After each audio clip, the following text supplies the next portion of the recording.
Hey folks, welcome to another episode of The Security Table. This is Chris Romeo, joined by Izar Tarandosh and Matt Coles.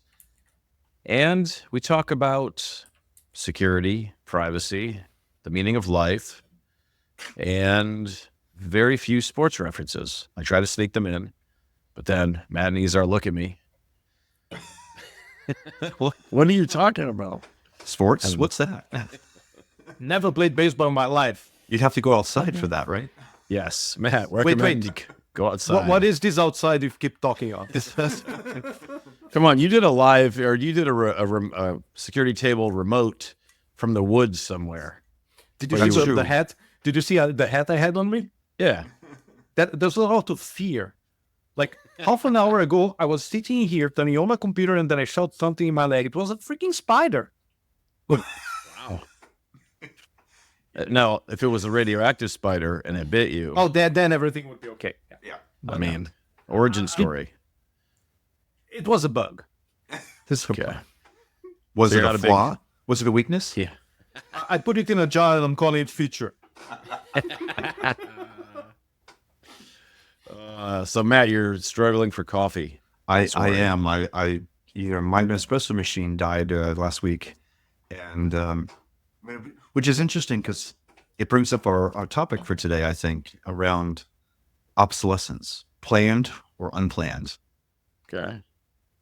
Coffee machines die at random for whatever reason, whether that's intentional or not. It's interesting. But I guess we have bigger problems, it seems, with internet connected devices and obsolescence. Yeah. So planned obsolescence is when a product is end of life. Like the vendor is saying, "Hey, you've got a couple of years left on this, and I'm not making any more software updates for it." Yeah, or it's it has reached whatever lifespan the vendor or manufacturer believes it should have, whether that's from a software standpoint or from a hardware standpoint. Right? Planned obsolescence, it goes end of life. Unplanned, on the other hand, is where it just stops working. Yeah. Like so we your have coffee machine. planned, we have unplanned, and we have forced. Yes. Okay. Right? Planned, Those are the unplanned, three and categories, forced. or am I forgetting something? No, I think that covers it. Right. So planned is when you expect it to end. Unplanned is when you don't expect it to end. And forced is interesting because that's the vendor saying, well, it's time to end, even though it may still be a functional device, Yeah. or functional software. The next question is planned, is forced part of planned, or is it a separate thing? I keep feeling the spider in my leg. So I think you'll find, at least in my experience, and I from working with a number of device manufacturers and or companies that, that build physical things that ship to customers. Planned obsolescence there's certainly a plan. You don't want to expend a lifetime of something beyond technology. Right, if you have certain technologies, you want to be able to, and of course you want to sell more, right? So you want to be able to get these things into the market over time. Unplanned happens, but forced obsolescence, I think, is a plan, but it's not necessarily a good plan. Yeah, I know. I can't do anything about it this week.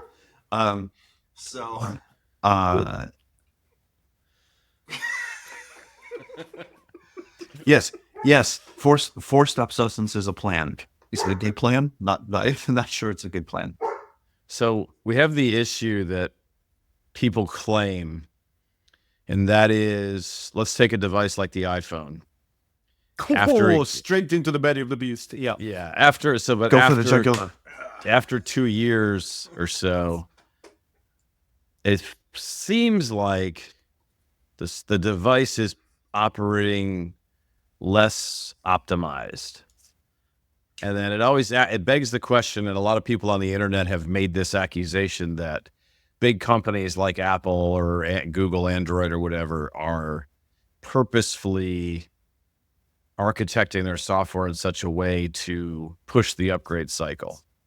Because I don't know about you guys, but I've gotten off the Like I need to upgrade every year. Like I just upgraded my phone after like 3 or 4 generations of iPhone because I'm like, nothing really changes. Like it's the same thing.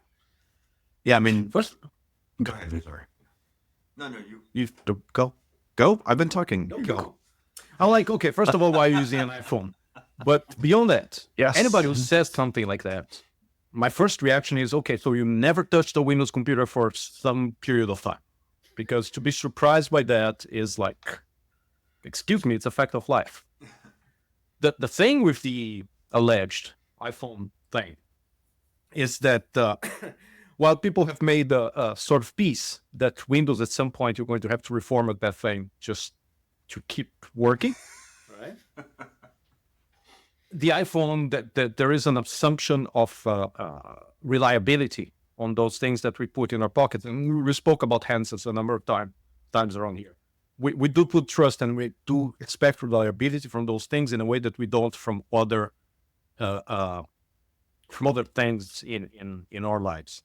And I think that if this is forced obsolescence, now comes to the question, okay, what does obsolescence has to do with security? Because at the end of the day, this is the security table. And I think that last week we looked into, after the last episode, we looked into this article that was talking about this car maker, right? That they have electric vehicles and they sold themselves as software-defined cars. And apparently one day they went bankrupt and their servers went down. And all of a sudden what you have is a great lawn that looks like a car. Those things just don't move without the servers. Yeah. So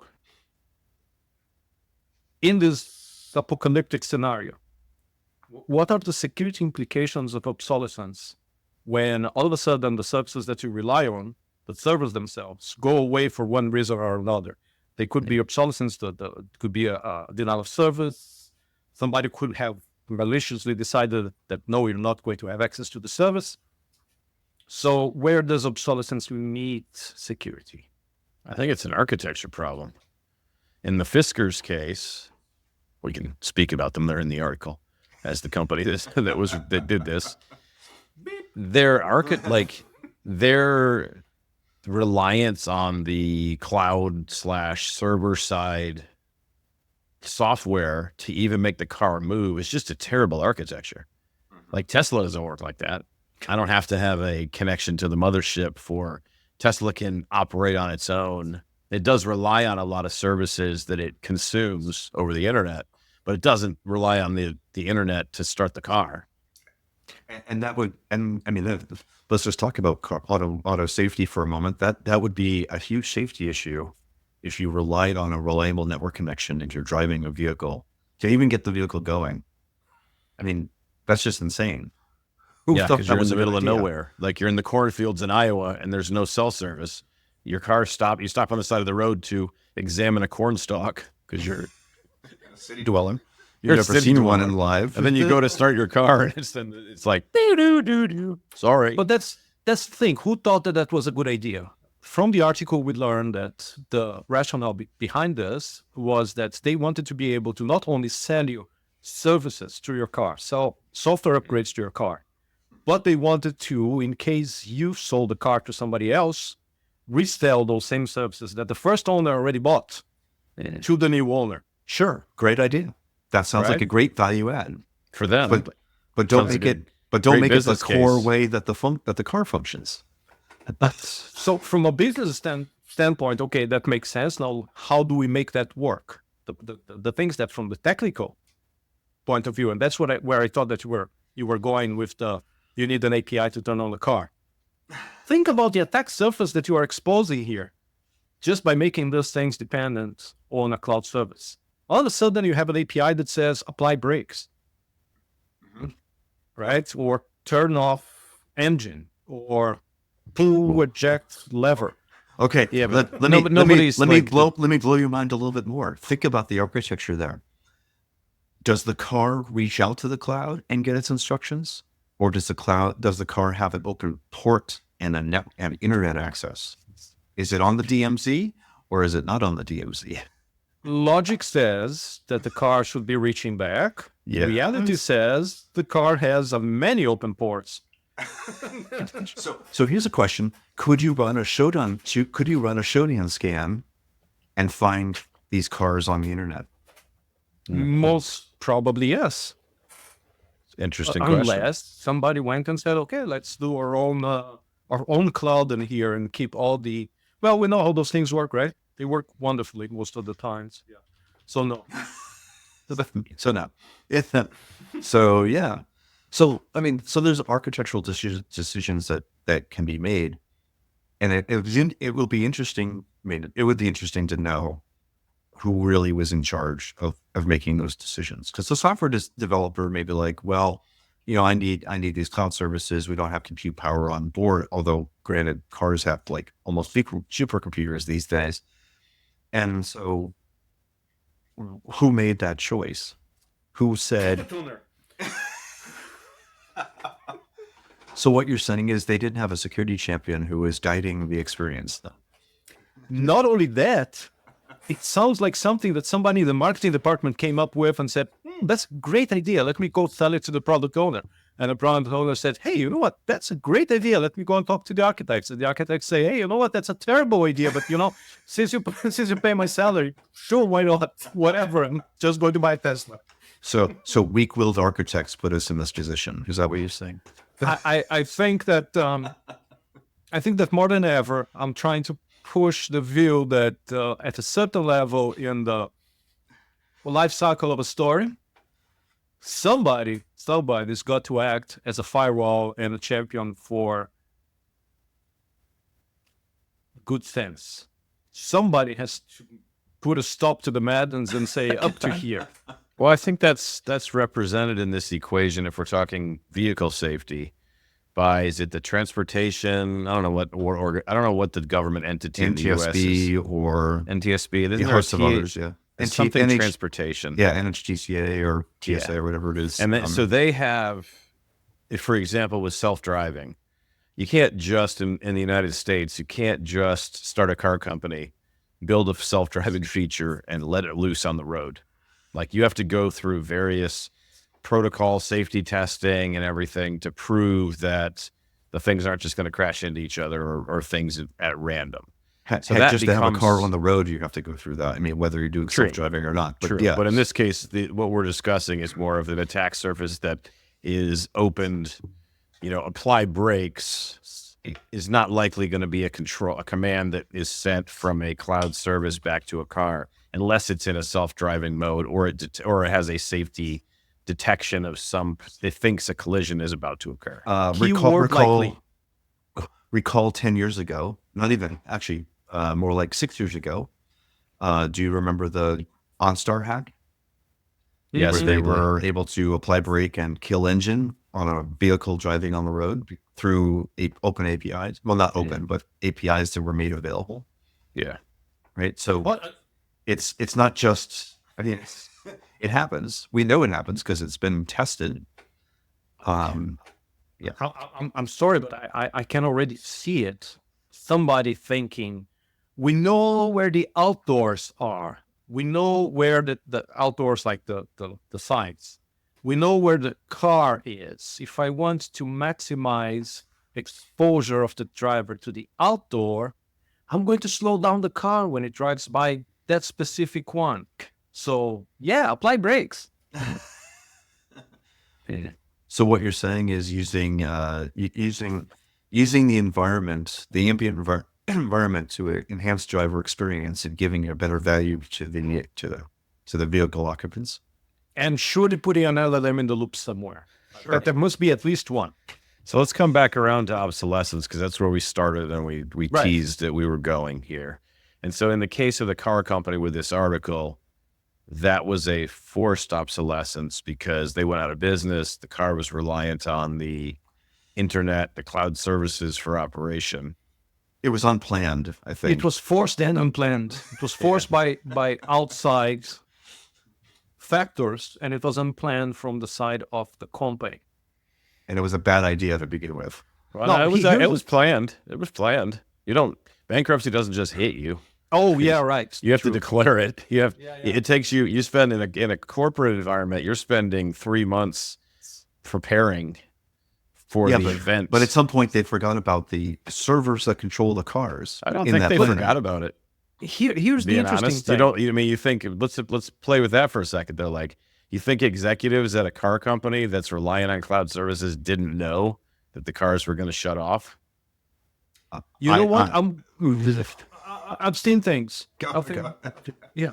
That's not out of the realm of reason. No, that is part of my threat model. Yeah. But the thing is, You did what? we had examples of hardware in the past where they had proprietary servers, but still the protocol was known. And when those servers shut down, the open source community did step forward and create its own open versions. Yeah. Now, I would imagine that something that's under so much scrutiny as a car on the road, somebody somewhere would expect those protocols to be, if not public, at least not proprietary. Somebody would have a copy of that thing. And upon failure of the servers, they could be published or made known to other people who are interested in keeping that thing running open source. Although the danger of that. Oh, go ahead, finish you. But nobody needs to do that. It's not a requirement. It's not part of the, if you want to do this, then do that. If you want to create this new thing, then put on escrow your protocol so that in case of emergency, somebody can step in and fill those shoes. Right. Now, the danger of having your protocol in escrow is, well, what stops the threat actor from standing up a rogue server? That's the thing in escrow, right? Of course, you would fall. I want to really believe that the authentication between these cars and the original servers was well made, and nobody would be able to stand that malicious server very easily. I really want to believe. Like, I'm thinking, I'm knocking my heels here many times, and Well, you guys are being way too cynical here. The world is not. The world has been. There is some security goodness that exists in people's designs. I mean, yes, there's a lot of crap out there, but if I'm designing a car from scratch, like, Be quiet before I get in a lot of trouble. you know, Don't rely on military grade encryption here. If No. you get triple DES, you're lucky. I'm not suggesting. I mean, AES is not, in my mind, military grade encryption, right? Like, Well, it can be if you use a strong key and you have good key management practices, Sure. and you're baking it into a hard root of trust, and you're doing a host of other things that have not really been done well in the automotive industry for a long time. Go take a look at the research papers by, NCC Group and others over the years. This is this is not a new problem now, though. They are, but they're NCC Group was 10 years ago, if I remember and correctly. yet in some things, the state of the art has not moved too far forward. yeah. I mean, there's now an automotive and transportation hacking village at DEF CON. From true. And they're still finding tons of issues. I mean, this is I not. mean, we're finding tons of issues in everything.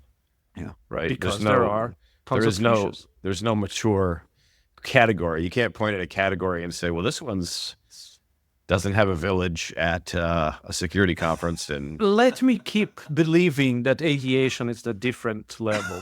Please let me. they keep have believing they have an that. aviation village, don't they? They do have an aviation village, yes.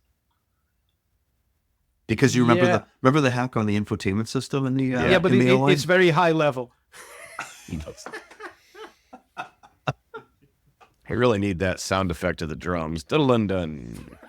Here till Thursday, folks. 2 drink minimum. Remember to tip your We're here all servers. week. Yes. Security comedy. All right, so what do we do with this? So wait. I Let's feel close more the loop there. confused. I feel more confused than when we started about this. No. Let's close the loop there. So Okay. we agreed that we have 3 kinds of obsolescence, 2.5 actually: planned, unplanned, and forced. Okay. Right. And force could be planned or unplanned. Exactly. And we agree that there are ways around if you want to do something as smart as these companies have done.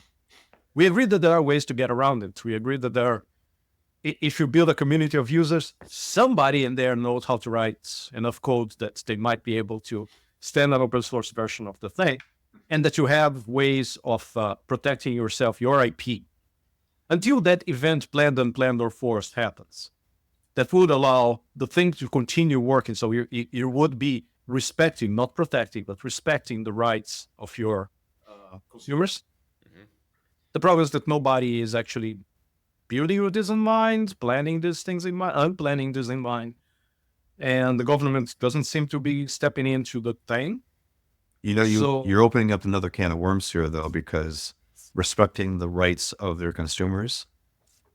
I wonder, has anyone looked at the EULA and said, the privacy value of this thing, I won't even start no, thinking I'm about not even talking privacy. I'm talking about when you buy software these days, you're not buying software. You're buying the license to use the software, and the EULA governs how you use that software. If you buy this car and you get a EULA, and that EULA says, for the duration of the time that you own the vehicle, or the duration of the time we believe the vehicle is practically functional, you can have access and use to the software. When we say otherwise, you lose access to the software. Matt is the only person I know who's read the EULA for anything. Yeah, I have read EULAs, yes. Just from listening to that, I am already half asleep. That's perfect. That's exactly what the product owner wants. Yeah, that's what I think. I think that there should be studies of the effect of reading the EULA and getting a good night's sleep. There is a system that does judge privacy policies and EULAs on reading comprehension levels. Yeah, me. I can tell you I understand this or I don't understand this. Yeah. So the Mozilla site, Privacy Not Included, has a great reading comprehension system for agreements, and I think they do it primarily for privacy, but I'm sure they could apply it to other things. They don't expect anybody to read it, but also it's against legalese. You're not going to be able to read it in most cases. If we categorize the threats that exist for these three categories, or maybe some of them cross all the boundaries. When I start to think through this, I think, okay, I buy a device, it's made obsolete by the vendor. They say they're not going to provide any more security updates or patches or anything. And so one threat is that now I'm vulnerable to new vulnerabilities that are found. So first off, you're talking about the consumer doing the threat model, not the vehicle manufacturer. Yeah, I think that there are two threat models in here. Right. Okay. But also, not having software updates is different from having the device in question stop functioning properly. True. Yeah. Right. True. Well, so those are different. So that's a nuance in obsolescence. Right. Does the device get bricked in the Fisker's case, or does it continue to work in a diminished, well, not even a diminished, not even diminished, just whatever it was at the last update, right? So Chromebooks is an example, right? Google has planned obsolescence, not obsolescence per se, but the device doesn't stop working when it doesn't get its final software update. It just doesn't. No, they just fired the team that works at something. So bad, so bad. It's so real. You get less function. You get less functionality because you get whatever functionality there was, and then you get nothing beyond that point, right? But it doesn't stop working, although you, in theory, need to stop using it because you may not get security updates, so now you're vulnerable to whatever's new coming out, right? Oh, nice. So that's another category. That's the customer planned obsolescence claim. I'm going to stop using something that I bought because there is no security support to it. Therefore, I should consider it whatever, and I shouldn't be using it anymore. And that's why you would go to, you would jump iterations on your iPhone or your Android device because you're using a Pixel 3 XL that hasn't been getting software updates for 5 years, and like, I can't. There's now this disastrous malware attack. I'm gonna upgrade so I get protection against it. Yep. And there's always the nuance of the OpenSSL Heartbleed vulnerability that I always found hilarious. People were running versions that were so old that it didn't have the Heartbleed vulnerability in it. Like that's a security policy right there. Just run software that's ancient, and there's none of the most of the attackers that are around today weren't born yet when that software came out. So they're Can't like, break 3DS if you can only do one round. that's true.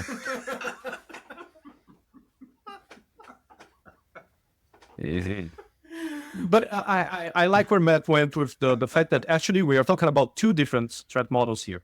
There's the threat model of the maker, who should take into consideration obsolescence, forced, unforced, and forced, planned, unplanned, and forced, and of the consumer, who before they make a decision to actually buy it, should put into their threat model, what if this thing becomes, well, what's the obsolescence? Obsolescence. Correct. So, Well, interesting. or if the manufacturer or the service provider goes out of it. I mean, if you're looking at AWS, why aren't you doing the exact same thing, right? AWS goes down on occasion. What do you do when your business relies on it, right? I mean, it's extending that outside of obsolescence, because obviously AWS is incorrect. Obsolete. If AWS goes obsolete, I'm going to say that I have bigger problems than my threat model. But that's why people go multi-cloud, right? People do, big companies run multi-cloud sites that have the ability to fail over to a different cloud provider. Right. It's not uncommon. It's not unexpected, is what you're saying. Yeah, I mean, it's a business continuity play, right? And so to Matt's But when you point buy a about- car, do you expect to need to do business continuity? You guys don't buy two cars at the same time from different providers? I do. Yeah, I mean, that's what I do. 2 or 3. And it's even worse, I don't buy, I lease. I buy one from Matchbox and one from Hot Wheels, and It's even worse than a lease. I just take test drives and I don't come back. well, that's the sign and drive. It's I can sign and drive. No one said anything about pay. Just sign and drive. Well, there is the Lincoln lawyer, and now there's the Tesla security practitioner. That's right. All right, with that note, we're out of time for today. Thanks, folks, for listening to The Security Table. I guess I don't want to say stay obsolete. Stay non-obsolete. No, it's we'll be here until we become obsolete. That's right. That's our new motto at The Security Table. We'll be here until we become obsolete. You can judge.